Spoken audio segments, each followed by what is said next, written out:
भारत की बंगाली अदाकारा पायल मुखर्जी की गाड़ी और बाइक के दरमियान रोड हादसे के बाद बाइकर ने मुबैना तौर पर अदाकारा पर हमला कर दिया और गाड़ी को भी नुकसान पहुंचाया। भारतीय मीडिया के मुताबिक बंगाली अदाकारा पायल मुखर्जी की गाड़ी कोलकाता के साउदर्न एवेन्यू पर बाइक से टकराई। हादसे के फौरी बाद अदाकारा ने फेसबुक पर लाइव स्ट्रीम शुरू कर दी और लोगों को मदद के लिए पुकारा।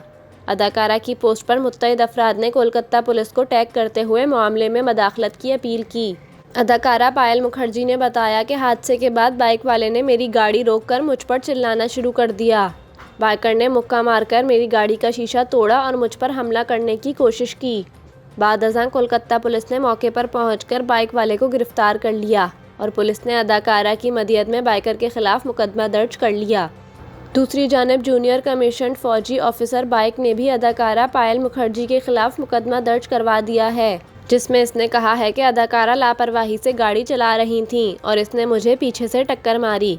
पुलिस ने अदाकारा और फौजी अफसर की दरख्वास्तें जमा करते हुए मामले की तहकीकात शुरू कर दी हैं।